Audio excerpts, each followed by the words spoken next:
shoot, 5-7. Shit. It's wow. Time just shows.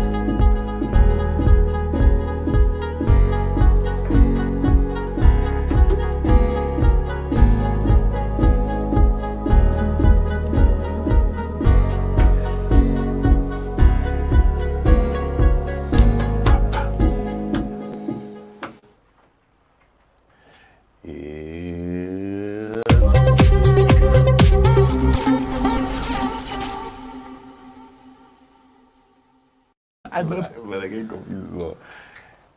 Good evening. I hope everyone's well today. Thank you for joining us for the second edition of Discovr Africa, Publishers Edition. To my right, I'm joined here by Mzwa from ACA and Seidu from Shia, and I'll let each of them introduce themselves.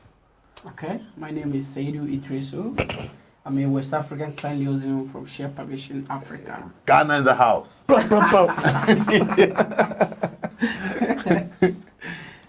Hi, my name is Mzwa, and I'm the head of music publishing at Africa Creative Publishing, which is a boutique publishing company which is part of Africa Creative Agency.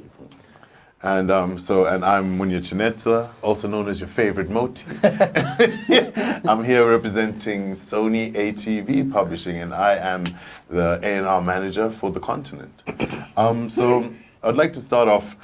They must know. I'd like to start off just also for those who weren't here last week. I mean, just to give a bit of insight as to the purpose of this show.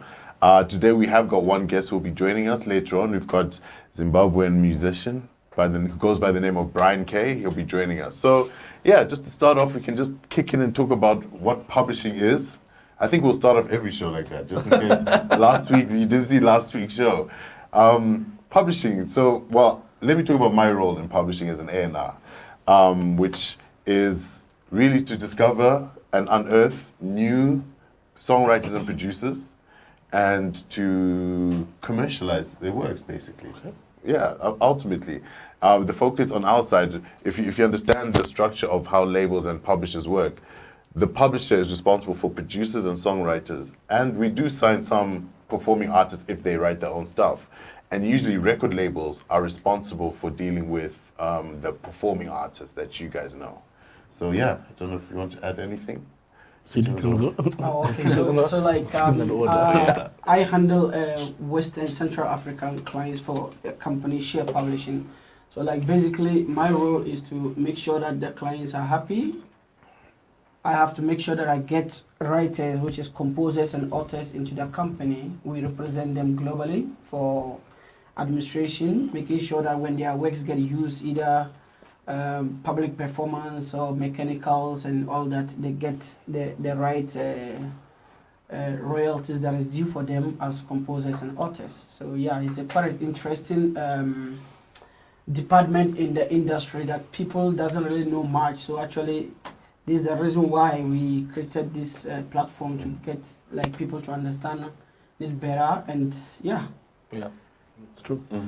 And yeah, just touching what Seidu said, publishing is one of the most, it's an interesting part of the industry that people don't know about, and I think it's one of the most important because it's like pervasive. Whenever you hear music anywhere, whether it's live in a club, streamed, the publishing, the composition is always there. Whenever you hear music, composition is involved in one way or the other. But anyway, let me get back to myself. So yeah, as I said, I'm Mzwa from Africa Creative Publishing. As the head of our publishing division, I'm the Igwe, right? I'm the boss. Tell them. Igwe. So I mean, I do a little bit. I guess as the boss, I do the A&R side, of course, and client acquisition. So a bit of both what Munya and Seidu do, acquiring clients. But just because we're a small boutique agency, I also get involved with the commercialization and monetization. So getting involved with sync, and especially with what we do at ACP. We're like a publisher that's very focused on the creative side of publishing, so trying to secure syncs and facilitating collaborations and songwriting camps. But of course as well, dealing just with the boring. Well, it's boring, but it's the important part of publishing. Just the administration, the royalties. But yeah, so I kind of oversee everything because we're quite small. Yeah, and as in Mzwa did touch on something when it came to admin. Publishing is definitely quite admin intensive. It's very important to have your documentation in order.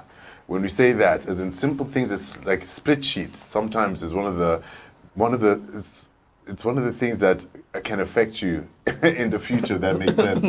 Right now, you make a song in studio. It's exciting. You don't do a split sheet, and then later on there's a dispute, and now you have to prove who owns what percentage. Exactly. And that's now where things get tricky. And once there's a dispute with any kind of composition or works, that means the money freezes, and then everyone loses. So there's little disciplines of things that we need to start putting in order as a habit, actually, as an industry. I think. Absolutely, because as well, like what you're saying with split sheets, people neglect them, and it's fine when the song comes out, or maybe when the song is small. These disputes only happen when there's like a sync, because now there's money, or the song is doing very well on radio, and now there's royalties. So you always see these disputes, and that's the worst thing, because now everyone has like they have different they have different recollections of what happened. The three of us were in studio, maybe we did things equally. All of a sudden, a year later, I'm like, no, I did everything, or I did 90, and you'll be surprised. People who are even friends, their memories change when the money comes. I think we touched a bit about it last week, and we postponed it that we're going to talk about that this week. Which also gonna be part of split sheet that Munya and Zwa just mentioned now. From my experience, I've seen that is a major problem of African, especially the publishing side. That's a major problem. You will find out that a whole lot of societies, there is income, but they don't know who to pay to, or there is counterclaims on it, there's disputes.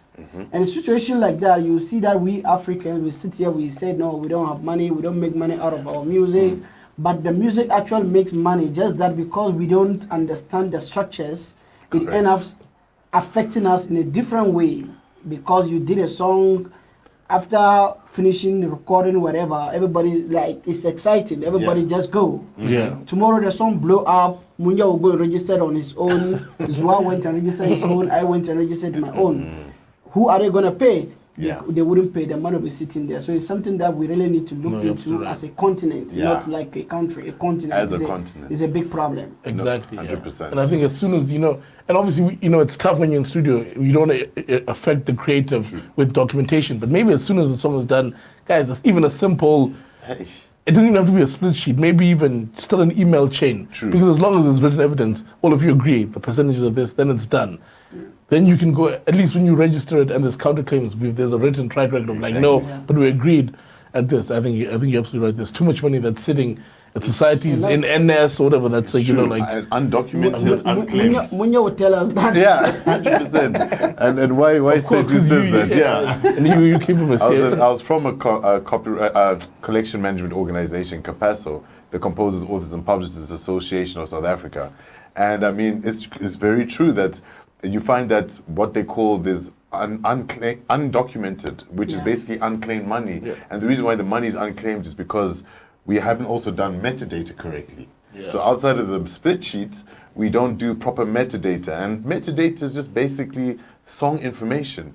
And the fact that because you don't do those things, it affects you in the long term, where music is an asset and it's going to bring you a return on investment in different ways and shapes. But now, because you just neglected that one thing, it can completely mess up everything. No, you're absolutely right. Yeah. And it's one of those things where, and not obviously with publishers, so of course we advocate for people to, sign with publishers. But I mean, there's some composers who can manage their affairs by themselves. And if you can do it and you have a strong admin mind, or you've got a strong team and a manager can do, sure. But actually, I've seen with a lot of creatives, that's what they are, they're creative. And I don't think they want to get bogged down in the admin of just following up. And even sometimes it's about, you can register your songs, but sometimes the registrations, the societies are not perfect. So sometimes the registrations are incorrect, and all of these things can affect, the payment. So it's manual. So it's about just, like if you can do it yourself, following up and checking that admin, or, get yourself to sign up with, any of us publishers or the others out there. There's a lot of publishers in the market now, and it's about just supporting the creative with the administrative way, and actually just, trying to increase your income. I'll say, getting 80% of 75 or 60% of 10, or getting 100% of nothing. Or You know, it's like The choice is yours. So like Mzwa just mentioned now, it's not about going to Samro. Then, you know, most of creators, they think that once you register with Samro, You're done. that's it. No, that's just, I mean, it's not even 10% of the job. Yeah. You see, the administrative part of this registration and all is like 90%. The rest is you go do the work, make sure you create, you bring the content to your publisher, then the publisher will make sure that every society receive the information, which is the metadata and the split. Then probably that your job is finished once you handle the split sheet to your publisher. So it's something that is difficult, and as I always see things to be African problem, it's something that we need to look into. Yeah. You see somebody will even go to a level registering other people's works on his behalf. Yeah, correct. that's true. Without the people knowing. Yeah, You no, see? you're absolutely So it makes it very, very difficult.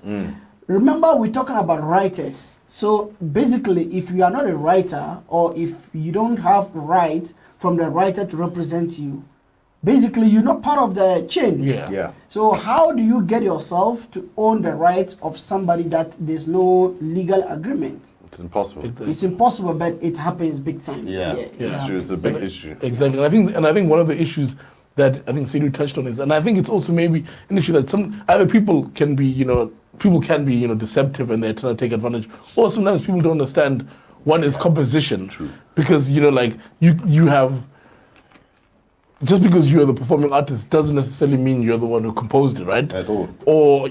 And so sometimes people think, oh no, I'm the artist, it's my song. It's like, well, did you write anything on this thing? Or how much did you write? Yeah. Or sometimes I'm the producer, you hear about, especially like the DJs. The DJs facilitate the song, and sure, you're the producer, the master, whatever, all that business, that's yours. But did you compose anything on, did you make the beat? Did you play a melody? Did you sing a melody? Did you play? And often enough they haven't. And it's like, well, you have rights, but it's not in composition. There's a different royalty stream for you. And I think sometimes it's about information. I don't think, because sometimes we always think people are just, and of course people can be, sneaky and try to make money. But sometimes I think it's just a lack of information. I think that's why. And I think if it's not today, maybe next week we should actually touch on what is composition, because I think people struggle, and it's often enough. Now, not get too legal, but our copyright bill only has music and lyrics, but melody somewhere in there. Melody always plays a weird part, and then that's often when you have people just having issues about splits. Like, well, I did the melody, and how do you quantify what the melody is? Because there's melody in music, but there's also melody in the top line vocals, the lyrics. So maybe we'll get a little technical, but I think it's definitely something I think we should do. Because I was actually today I was dealing with a situation where people I composed. We're like, well, what did you compose here? Because all the production you added is following someone's chord progressions and melody. You're just enhancing what they composed. So you're a producer, but you're not the composer of the song. But it gets very, it gets tricky, and then people end up fighting. It also, creates problem in a way. Sometimes you find out that after session, a producer get paid for creating the melody or the composition of the melody or create the beat. That one usually stands as a session fee. So it's not like a buyout fee whereby you pay to the producer or the composer, the person who created the melody. It's not. That one is a session fee. It gives you the right to own the masters, right? So it either a record label or independent artist owns the masters. Once a session fee has been paid. Correct. You see, so most of, let's say, authors, that is artists, because I put it in this way, in publishing we actually don't have artists. We have authors and composers. The songwriters and producers. Yes, songwriters. So when you pay, it gives you right to own the masters. When there's a sync deal or there's endorsement deal, there's a deal that is coming into the master rights, then you, the person who invested money in the composition, which is the session fees, owns the masters, right? You have the right now to license the works to companies or people that want to use the music physically. But now when the music gets used, it generates mechanical royalties, performance royalties. Those mechanical and performance royalties, that is what we are talking about here. Yes. Which, if you are a member of Samro example, you get your performance shares direct from Samro as a member, but mechanical royalties you get paid direct from your publishers. The publisher will collect everything from Capasso, then pay you depending on the agreement that you have with the publisher. So those are the areas. You see that somebody will go and say, I own the song 100%.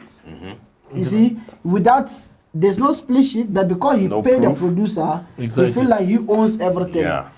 Yes, you own the masters, but not the composition. Exactly. Correct. And you own, So those are the areas we need to look into, and it will end up to split sheets. Exactly. And you're absolutely right, because when you own the master, that's a copyright. That's the copyright, the sound recording copyright. But it doesn't mean you own the composition copyright unless you do a buyout. And I'll also be like, guys, the buyout costs money. Like, no one is letting you buy their composition copyright That's for the nothing. intellectual property side of it. If you buy somebody's intellectual property. So it's like, if you paid them like 10K or something, you don't own their, like, you shouldn't be owning their the composition. But people misunderstand that, I think. It's very, very true. I see some questions.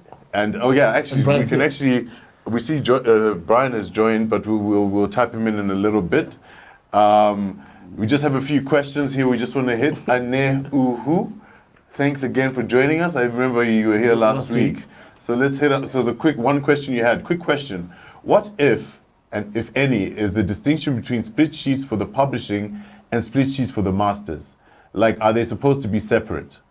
Yes. So yes. So the answer is yes. So, well, in terms of the functionality of the split sheets, they are separate. You even have a split sheet in for the master recording. So for the sound recording, there isn't a split sheet. All of that is now governed by producer agreements and featured artist agreements and other agreements. But the split sheet only deals with the composition, and it's like basically a contract, a simple agreement between the composers. So you have split sheets in publishing, master.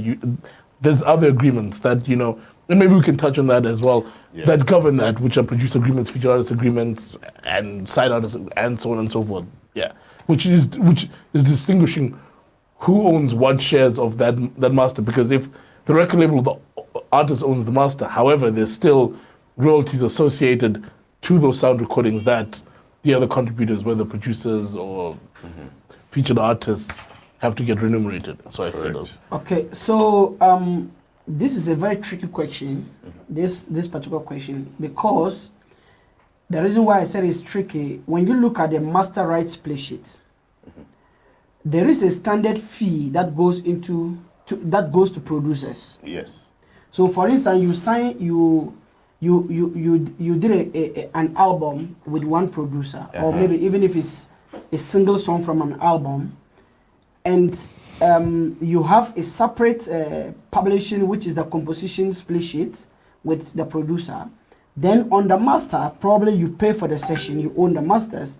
But in terms of sales, there's a standard fee of 4 to 5% that's supposed to be going to the producer or the composer. Which is the override. Yes. So yes, the question is, yes, there's two different split sheets, which is the publishing split sheet goes strictly 50-50, the composition side and the author side is 50-50, which is the melody and the lyrics is 50-50. So depending on how many people are involved in the lyrics, and also depending on how many people are involved in the melody. But with master rights, you will see that one person owns the masters, but with sales, label. For instance, maybe like Sony or Universal, or they own the masters. But whenever sales money comes, standard of 4 to 5% goes back to their producers or the composers. Correct. Okay. Did you want to? No. There's another question I was gonna hit on, and then after this question, I think then we'll bring in Bryan K. We'll introduce you to the young maestro. So the question here says, I'm curious, when performing artists come in and write words to a melody that was already on the beat and wants to claim credit for music instead of just lyrics. I'm trying to see what your question actually is. So are you curious to know whether they have, Or are you just stating I think maybe you're stating a fact Oh. that if there is a melody and an artist comes and writes, they can't claim for the melody, and they write lyrics. Well, So I don't know if this is a statement or question, but I think this thing, it's complicated because this whole thing about melody isn't music, because music is people think instrumentation and beats, but lyrics are also part of music. And when I think of melody, you have melody in the instrumentation, and sometimes, and I think it's easy in some, maybe in genres like hip hop where the lyrics, but even flow technically, when you create the flow, is sometimes a counter melody to the instrumentation. So it all becomes about, are the lyrics following the melody that was there on the instrumentation, or are they creating a new counter melody? And that's where it gets complicated. Because when you have like a top liner in genres like house, the singer sometimes comes in and the melody they sing on top of the instrumentation is a new melody, or it's not, they're not, because I always say to people, if the top liner or the rapper is following the melody that's just in the music and not adding new melodies, then there's no flow. Then it would just be like reading lyrics off a piece of paper. But as soon as there's now some creativity, they make it they create, and often enough, not always, but sometimes you create these counter melodies, which are another melody. So it gets, that's why the melody conversation is very complicated, because I know in some countries they say, no, out of 100%, 33 is lyrics, 33 is music, and 33 is melody. In South Africa and Africa, we don't have that distinction. The copyright bill has just music and lyrics. So melody sits in a weird space, and ultimately when it comes to splits, I think it's governed by like the norms of that country, or essentially it's in agreement, because I know, for example, in places like Nashville, everyone in the room shares equally, whether they did anything that day or not. But that's prior agreed, because it's like, cool, if you go into that room, they think you have something creative to add. Even if you don't do anything that day, you may share equally. But that's because that's how they do those things. So they aren't any, like, and that's why I like to stress, there aren't any hard and fast rules to agree splits, because often enough in disputes people say, no, I did the music, so I get 50%. You don't necessarily have to get 50%. It's a discussion. Sometimes people do music and only get 30 or 40 because it's negotiation. There's whatever, maybe the lyrical melodies are weighted. It's a at the end of the day, it's ultimately governed by all the people in that room who decided how they wanted to, to split the shares of the song. Of course, people shouldn't get exploited, and if you did a lot, you shouldn't, take 10% or whatever. Correct. But ultimately, there are no rules to this thing. I've heard people say, no, it has to be 50-50. It doesn't necessarily have to be. There's no rules. It's whatever people agree, because I've seen people who, 4 composers sat in a room and they share equally, but maybe one composer did most of the work, but they feel like whatever everyone's contribution entitles them to just share equally. So I think it's just about understanding who you're working with, but understanding what you've done, and ultimately it's about like my contribution. Have I created? Ultimately, it's like, have I created something new? I think that's the ultimate thing. Have I created something new to this thing? So if there was a beat and I have added nothing new to it at all in terms of composition, then you're not in there. But it's about creating, something new, essentially. See that question for Aninho. So mechanical rights and royalties. Okay, we'll have one more question, then we'll jump into Bryan. Okay. So the next question here was the one on top of it quickly. So mechanical rights or royalties are for publishing, and performing rights and royalties are for recording and masters. So the answer is, so that's where I think we need to do a presentation. Because this mechanical is in both masters and in publish. What we were looking at doing is, we actually said we were going to do it last week, but we'll do it next week, where we're going to actually show a diagram which actually breaks it. It contextualizes the different rights, the rights in composition, the rights in the sound recording, as well as the other revenues that are made from music. And through that diagram, we'll be able to break down exactly what's what for you, and where mechanical royalties sit, where performing royalties also sit. We'll be able to do that by a diagram. So we'll do that next week.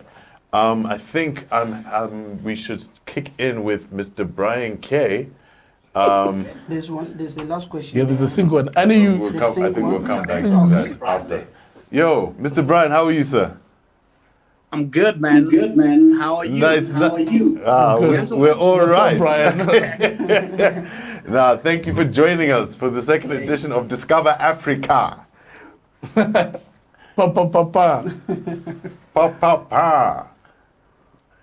We may have some. Can you hear us? Yeah, I can hear you. Super, super, fam. So I think let's start off with you just giving an introduction. I mean, I'm very familiar. You also dropped a project this week, which you can also advise us on. We'd also like to probably, well, I see you've got your guitar, so maybe you want to even play live, but we also can also link into your Spotify to jam some of your tracks as well. So, but yeah, please feel free. Let's talk. Tell us about Bryan K. Bryan K. Ooh, Network. network. Bryan's side. It's on his side. Yeah, no, that's not us. Yeah. Yeah, man. Ooh. Bryan, sorry, your network seems to have frozen. Let's. Shame. And he was on when we were just talking. I'm sorry, Bryan. I was talking too much. Murphy's Law, my bad, He was Bryan. like there in the corner. You were like, there, everything was fine. The minute we switch on, I don't know. we're gonna try and bring you back in a bit. Okay, we'll go out and we'll try and bring him back. Yeah. We'll bring you back, Yeah, there was yeah. a sync question. Yeah. I'm saying million rand. I was thinking, I still million there. But and then you're like, you're asking questions and making statements. Melody is music. That's not okay. It's Let's fine. answer that one. So where is that one going? So we're just gonna answer a question whilst we sort out Bryan K. Let's say your song gets synced in an advert. Let's say they are paying 1 million. Will the company pay 1 million to the master and another 1 million for the actual song?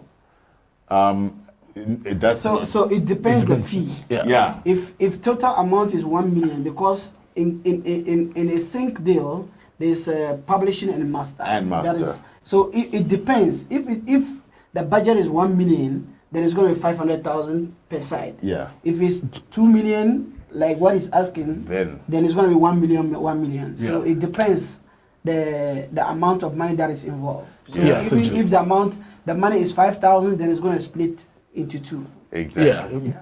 What I will say, sorry. So the 50% will go into the master right. It goes to the master owner. Remember, we're talking about somebody who owns the masters.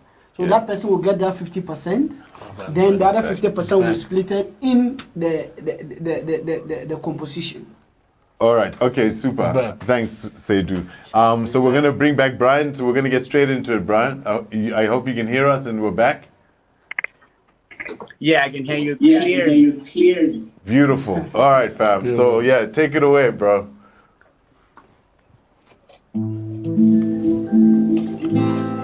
Start with music. I love it. Straight in. Music first. No, Straight into the music.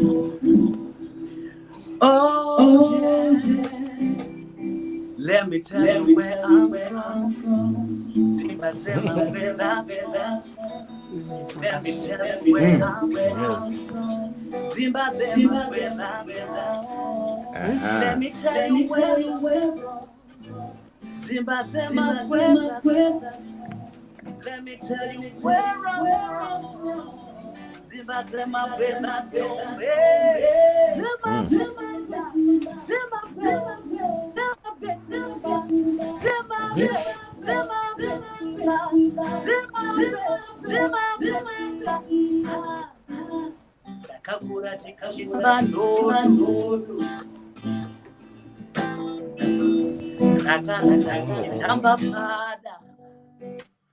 Tikitamba pada mafla zvainge zvakanaka nhasi uno ndovimba zvichanaka ndovimba ndorangarira mari yataishanda payaitenga waisara unexchange pawaitenga ndovimba zvichanaka iwe zvikanaka iweya okuda zvichanaka zvichanaka. Let me tell you where I'm from. Zima, where that's home. Let me tell you where I'm from. Zima, where that's home.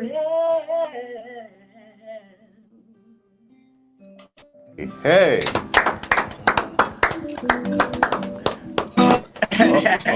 Okay. No, that's beautiful, Bryan. Yo.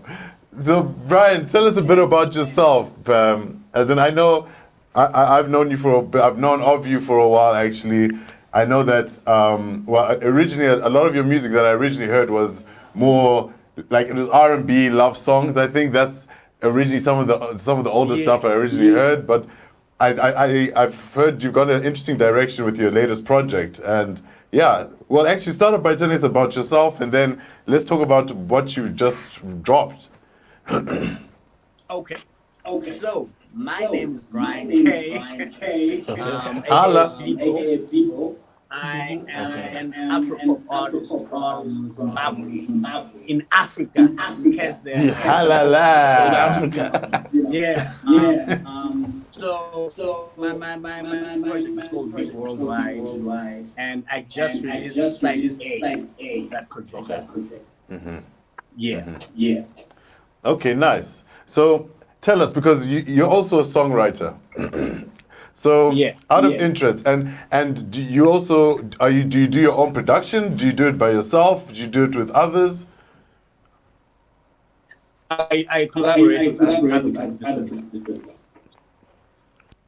Oh, that's dope. That's really dope. So maybe I don't even know how to ask this. Tell me a bit about your songwriting process, and then maybe we can even touch on one of your. Let's talk about, maybe it's hard to say which was your favorite song on your latest project, but which is maybe a song that maybe has a bit more meaning that you want to talk about, maybe. I'll talk about. I'll talk about them. Okay. So the first track on the album, and it's a song talking about where I'm from, my home, Zimbabwe.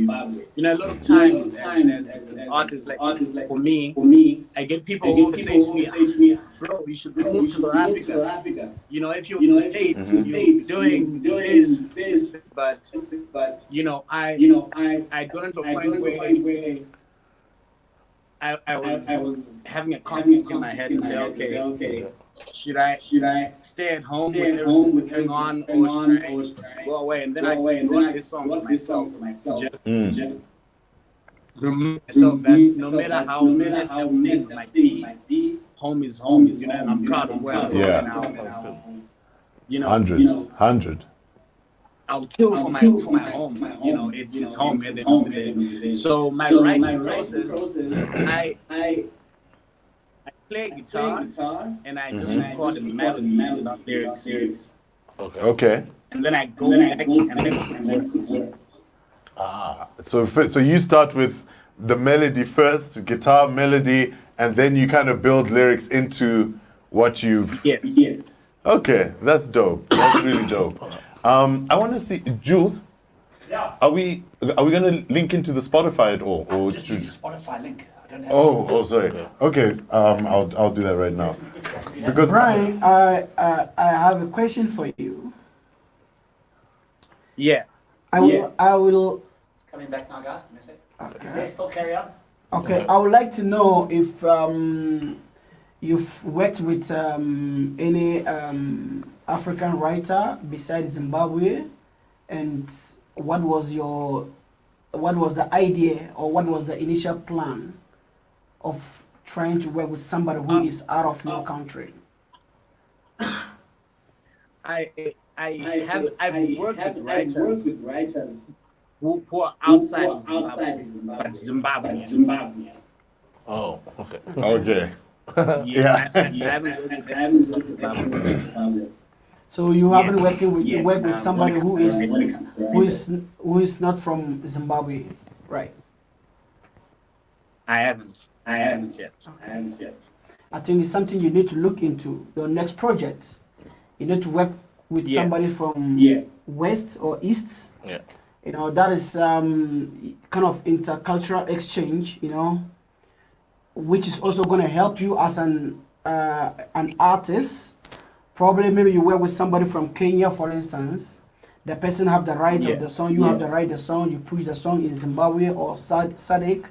He also pushed the song in East Africa. That is how we can exchange, and that is how you get known in the different territories. Yeah, so it's something that you need to look into. Yeah. It's Did you something get that it? I'll definitely Yeah, begin to do. that's him. Yeah. Which song would you Oh like? no. So that's the wrong one. Okay. Yeah, it's the wrong. Okay. Okay, then. Just go looking on Bryan. No, Okay, but you said no. I just the sent in name the is group. Bobo. Okay. Well, be Sorry, Bryan. Sorry. Yeah.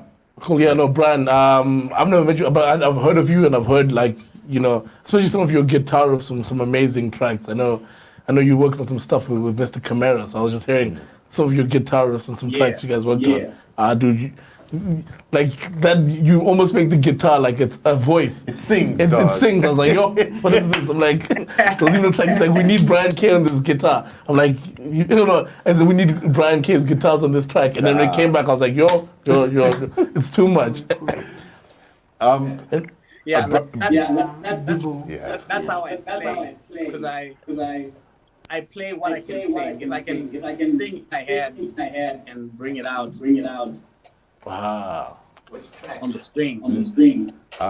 Track 3, I think. That's dope. So, Shayna. Bryan, what I'd like to do now is I'd like to play from your Spotify, or I don't know if you wanted to play live. There's one track which I know I've already shared, is one of my favorites on your latest project. Because of his internet. Oh, is it? Yeah.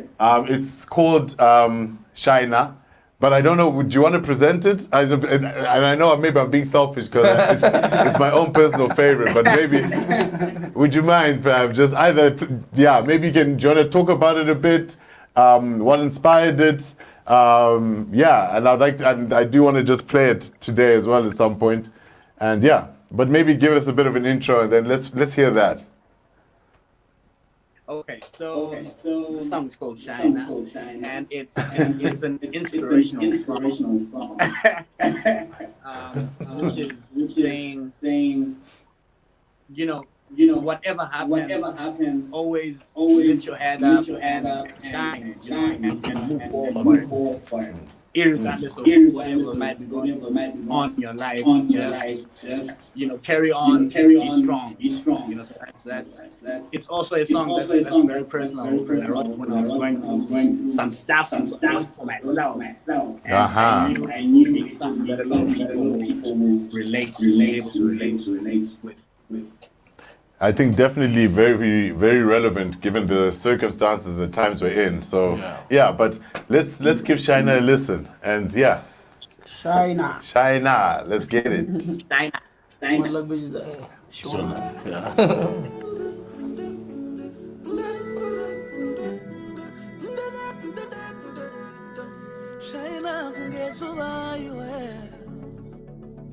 Chingo vaima kungezuva iwe nyangwe zvikaoma sei nyangwe zvikaronza sei usamirepo ramba wakashingirira Mwari wariko kudenga vakusiye wakadaro iwe Mwari wariko kudenga Baba wariko kudenga vakusiye wakadaro iwe Baba wariko kudenga Shayna kungezuva iwe Chingo Shayna kungezuva iwe Shayna kungezuva iwe Chingo vaima kungezuva iwe kungezuva iwe Zuva iwe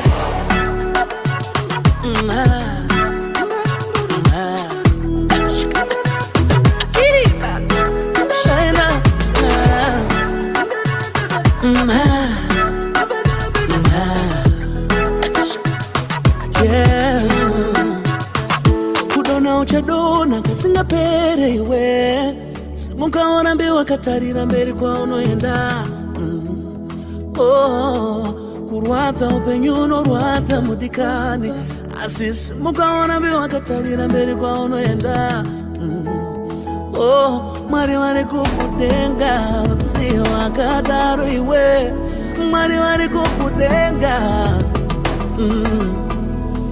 Baba wariko kudenga vakusiye wakadaro iwe Baba wariko kudenga Shayna kungezuva iwe Chingo Shayna kungezuva iwe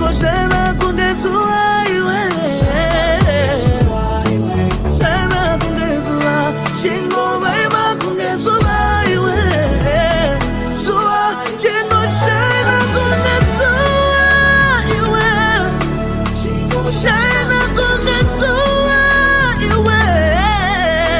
Shine kungezuwa iwe. Oh, chingo wema kungezuwa iwe. Zuwa chingo, chingo, chingo, chingo, chingo, chingo, chingo, chingo, chingo, chingo, chingo, chingo. Shine kungezuwa iwe, iwe, iwe. Wema kungezuwa iwe.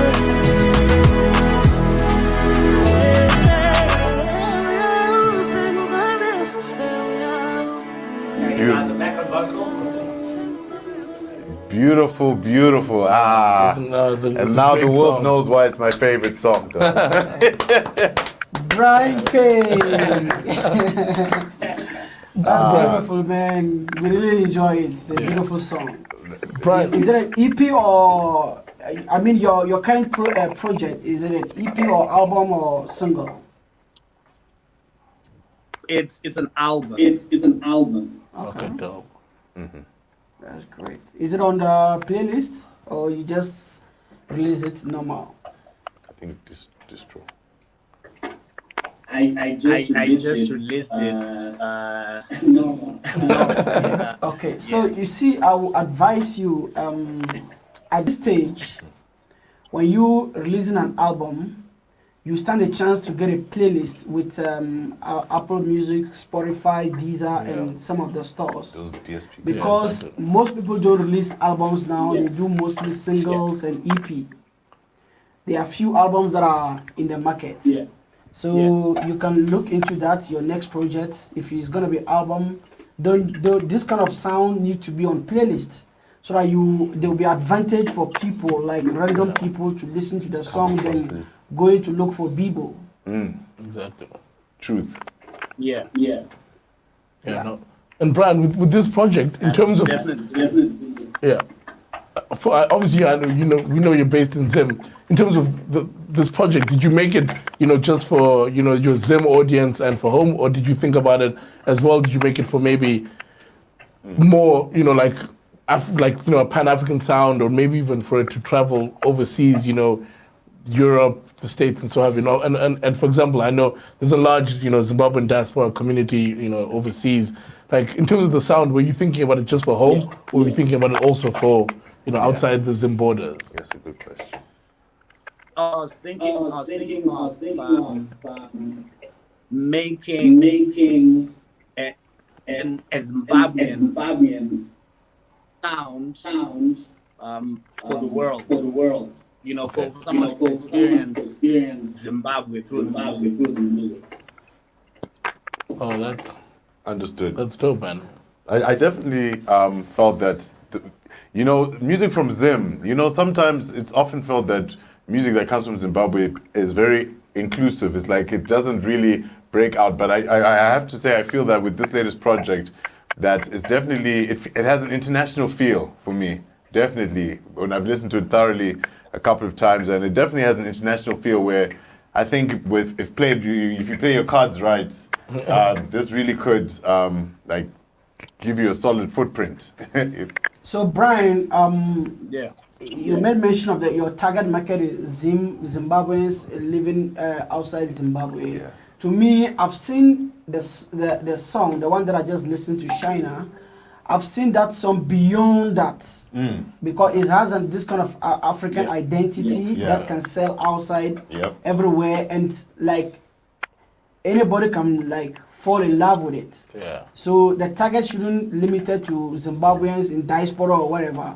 It's supposed to be globally, and once you focus in that, I think it will get there. Yeah. So this Zimbabwean target of Zimbabweans in the UK, South Africa, no. You limiting the potential of the song. Yeah. And I was saying, are those lanyards all in the back there in your background there? Those all performance, those from performances that's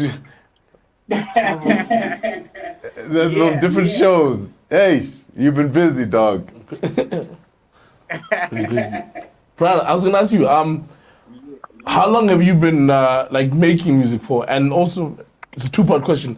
And when you started making music, did you first start out, playing the guitar or did you start singing, or did you start playing and singing at the same time? Like when you started creating or writing, music, was it you singing on your guitar melodies, or did you start out with one or the other? I started singing. Okay. I started singing. I was a peasant worship leader in church. Hey, Okay. hallelujah. I know he's gonna relate to that. A very young musician was in the choir.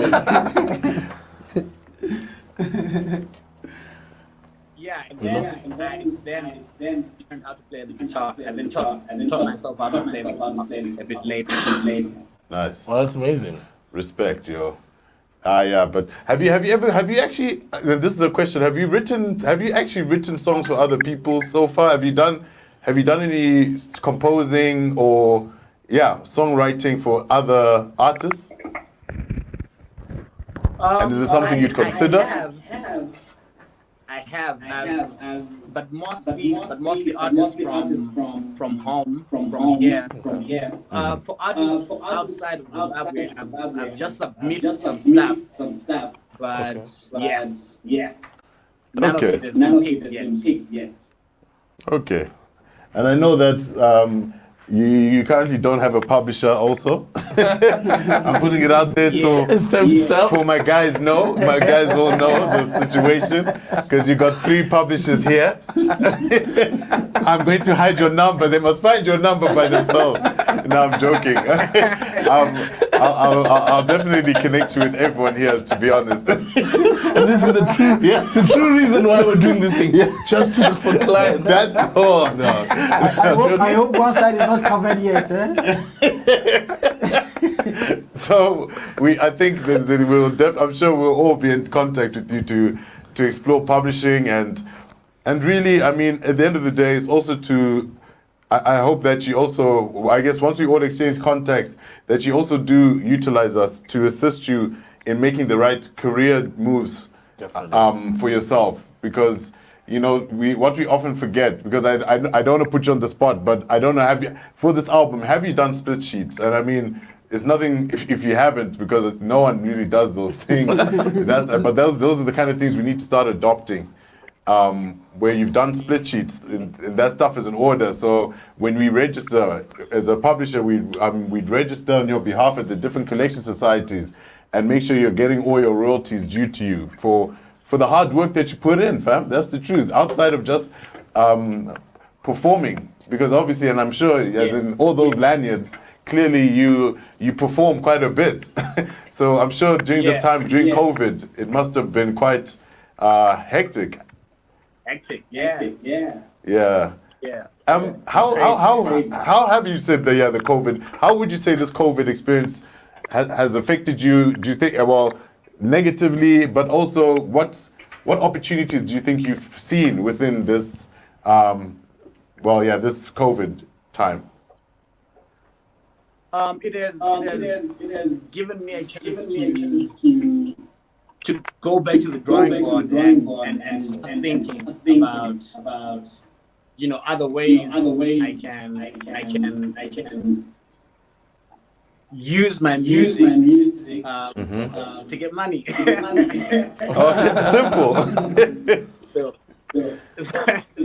So yeah, and also gave me an opportunity to really work on this album. Because before I used to get producers to send me beats, but on this one I wanted to have my identity. So I did most of the production, and then I sent to finish. So I think if everything was normal, I wouldn't have been able to have time to really dig deep and bring that out. No, I really do think that there's some really fire tracks on that. This is the part A, and part B. But actually, when are you planning on dropping part B? Out of interest. I think in 2-3 weeks time. Oh shit. Okay. So we'll also be looking out for that. We'll look out for Are you that. flooding the market? I'm a piano style. 2-3 weeks. Flood the market. When did you release the current one? Tuesday. And you release it 3 weeks again. Bruh. Yeah. Guys, the Content. No, but you need to plan. the yellows, Yeah, you You need to plan. Planning is very, very important. You need to plan, not just release it like Yeah. it didn't go anywhere. Otherwise, it won't go You need to anywhere. plan. You need to make sure that this release that you are releasing, is on playlist. You know, Yeah. there is a kind of marketing strategies and all those things. By the time the EP or album dropped, you know, the same day you can hit 1 million streams and all those things. That is All what this- we want. That yeah. is. I'll be happy to hear that. Hey, Bryan K, new album hit 1 million streams on Spotify. You know, that is where you see money. Yeah. Yeah. And not just release a song and it's sitting in your shelves and you know. That's Yeah. true. Even You your need to stuff is not plan. gonna pay you. You see, No. so Yeah. try and get a team, right? So that you put your heads Yeah. together, come up with a plan, strategy, budget. You Yeah. know, then you look for somebody to assist you in terms of getting the works into a playlist. That's the only way you can make it. Yeah. Then, even from Yeah. that structure, all this split shifting will be done properly. Then you register the works, and you know, so you sit down, then started generating income, right? So I think this 3 week thing, I really don't think is good thing. You need to go back to that your drawing board and then plan properly. Yeah. Make sure that the works is out and it's gonna help. No, Yeah. Seidu is absolutely correct. And just what he was saying, even with like the DSPs and playlists. I know most of this, the DSPs want, I think, a minimum of 3 weeks for you Yeah. to submit it to them before Some it gets even go up released. to 6 Yeah, weeks. exactly. Yeah. So, yeah, between 3 to 6 weeks, right? Planning. And I mean, and he just said, like, especially where we are now, you know, getting that playlisting, even if it's 1 or 2, it's key about, you know, making your music travel. And I think Seidu's right, planning is everything, because I know sometimes people say you put music out and then you hope it becomes a hit, and it happens, but it's so rare, right? I mean, a lot of hits are planned, like you at least you give it the best chance for it to be a hit and succeed. Sometimes people just pick this, but you have to give yourself, I think, the best chance. Yeah. And also, there's so much, and right now, I think more than ever, it's easy to release music, and it's or easier than before, you know. And you can buy software. People can create. There's more people in the market now creating music and releasing than I think ever, right? And so now, to make sure that your music, which is great, you know, like stands out amongst all of the noise, because there's a lot of shit out there that's that's just and it's out there, and now it's you're trying to fight with it, and people might not even get to hear your music because there's all of this shit out there. So I think it's good to no, but it's true, guys. Like No, you're 100% right, dog. Guys, You're his right. music is dope, but guys, sometimes when I listen, I'm like, what is this? It's Like, true. It's true. people send me music, I'm like, what is this? But you see the way you saying there's a lot of shit out there. You will see that there's a plan. on Even it. There's You see even a there's plan a on plan and Yeah. they put everything together. You end up it Makes will blow sense. up, Yeah. but it doesn't really worth it. Yes. But it blow up because there's a plan. You see? Yeah. So if you have Planning a is key. proper record and there's no proper plan, you will have it all right. Like we listen to this song, we all feel it, but we never really heard something about that. That is in Spotify. You see, because you didn't do your homework properly in terms of releasing and all those things. So it's very, very important. Yeah. You don't rush and release. Make sure that you've done all your homework. You make sure the works, you know, this PR thing, everything, you know, radio, you submit and all those things. Then the more you hear the music, maybe on TV or radio, you will get to love it. And wow, you go and look for it to stream or buy or whatever, you see. So it's very, very important. And trust me, this nowadays, the music, the actual work that you are putting in is about 15%. The remaining 85% is all this planning and you know, structuring yourself and all those things. So you can see if that planning and structure is not there, it means you are losing 85%. Where the 15% is going to take you to nowhere. Yeah. So Well said. consider that. So Bryan, I don't know, do you have any questions on your side? Just out of interest, do you have any questions that you'd like to ask us before we get into it? Because I would like to play another song as well before we start wrapping up. Yeah. How do artists get playlisted? Is this someone you can meet? for this platform. How does it work? So with you know. No, you can. So usually, so what with regards to playlists and stuff, so that's what when Seidu was talking about planning, it's very important because you know the way these platforms work is everyone is pitching for space, to be honest, at the same time. So it's very important. Number one is number one if you when you have an aggregator, and often it's good to use an aggregator where you can communicate with and communicate these things, because sometimes you use the likes of a DistroKid, TuneCore, CD Baby. I'm not too sure how you secure playlisting through those aggregators. Whereas some aggregators that are even based on the continent, that you can engage with them prior to your release. You'd actually tell them, guys, this is a song that I want. This is my shiner, is my main single. Please, can you make sure it gets playlisted? You advise the team, and pretty much that's in my head. That's pretty much how it works. I think so. Yeah. So like when you have a project like to release, definitely it started from the distributor to the aggregator. So it's either you are distributing your own, but you have aggregator agreement with maybe like Munya just mentioned. Maybe you're working with Orchard or Chico or DistroKid. There is a procedure which is a normal procedure that you can submit, right? They will tell you we need these requirements, we need this press releases, we need artworks, you know.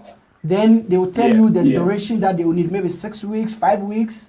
Then once you submit it with that process, you are in a channel of getting a playlist. So now when you submit, it will go to all the stores that you are submitting to. Then they will decide whether they will put it on a playlist or not. So you might not get all, but you will get maybe half or maybe some of them.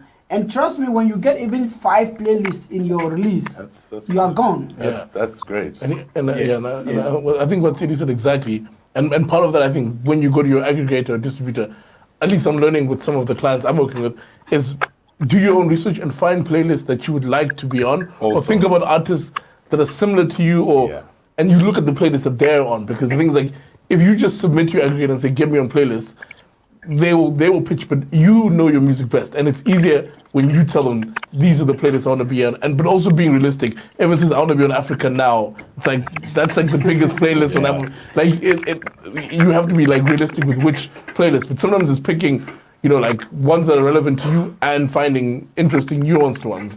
I think that's at least I've been seeing with some people that I work with, they're getting a lot of success when you come to them, when you come to your aggregator or label or whoever and say, cool, there are these playlists that you guys think that I could be on, but I also want to be on these playlists. I've done my own research, and people who listen to my music, or people whose music mine is similar to are on these playlists.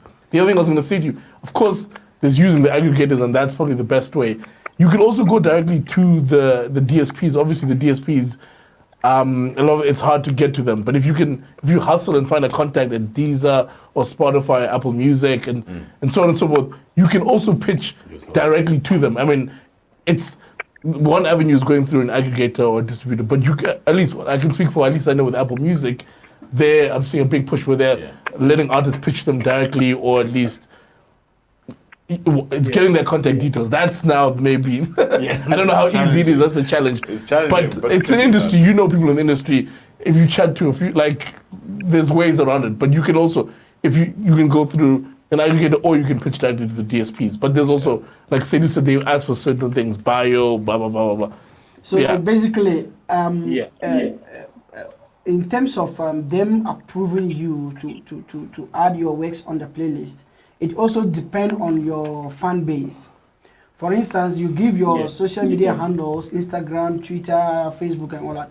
They go in there, they check which area that you have most fan base and which stores are bigger in that area. So, for instance, you pitching a playlist in Nigeria, and you don't have fan base in Nigeria. Definitely, it's not going to work. Because looking at Nigeria's structure, Boomplay, Audio Mark is big there, and you don't have people there like following you and all those things. You see, So it will depend where your fan base is, and the stores that are dominating in that area. So for instance, like you want to put your works on Spotify, but your target market is in Nigeria or maybe Ghana, for instance. There's no Spotify there. So how are they going to So it all depends on what you submit, and they go in and see your fan base, and then that's the areas that you can stand chance to get a playlist. I hope that answers your question, Mr. Bryan. We are unfortunately running out of time, but I do want to play one more song before we actually shut off for today. I don't know how did you want to perform a song? Should we click into your Spotify? What would you like to do? I think we do a live performance. Spotify. You want to go into Spotify? Okay, which track do you want us to jam on Spotify, fam? You can play Sanganan. That is Number 2, yeah. Track two. Yeah. All right. Yeah. All right. Well, Bryan, we're gonna play the track, but thank you for being a part of this. We appreciate you very much. We look forward to one of us working with you soon. Yeah. and hearing people worldwide. Side B next year. For having me. You copied on my mind. Yeah, that's wonderful. And yeah, as I said, always feel free to talk. That's how we get better. When we know better, we do better. Exactly. So yeah, all right. Let's kick it off. No. We said Shine again, huh? Shine. oh, Shaina's playing again.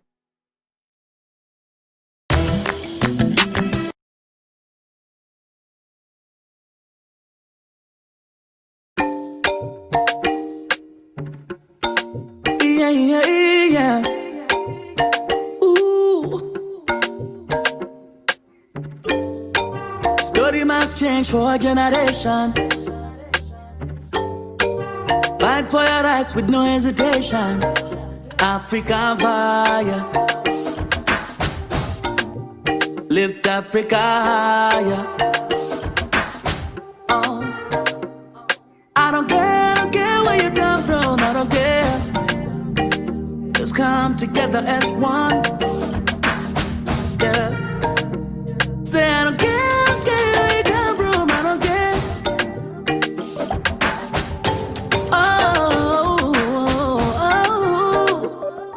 Uyaiti batani, kuja pamoja. Ashanganani, oflanganani. Uyaiti batani, kuja pamoja. Ashanganani, oflanganani. For our liberty, kudididadame. Right, no small chains of greed must be broken down. History doesn't show that we are family. We protect our borders from our enemies. Amo magoroko zabo, unika ya wasine nayo. Amo babengi amo. I don't care where you come from. I don't care. All I care about is how we come together as one. We are each batani, kuja pamoja. Ashanganani, oflanganani. We are each batani, kuja pamoja. Ashanganani, oflanganani. We are each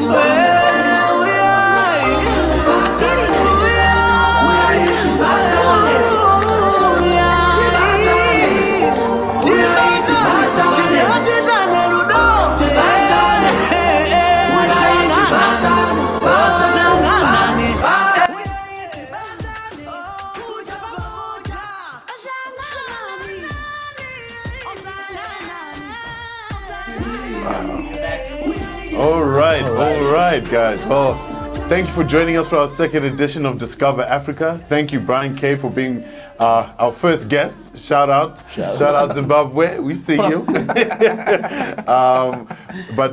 Yes, please join us again next week. We will have another guest. Please follow us on our social medias. We'll be advising who the guest will be. So look out for that. And submit some music. Yeah, let's start submitting music. Let's have more guys coming through. And also we advise that prepare questions for us. Anything that you're not aware of, prepare questions. Let's talk. Let's set things straight. So yeah, my final word is thank you for having us, gents. Thank you, everyone. Thank you. All good, guys. Good night. Good night. Ciao.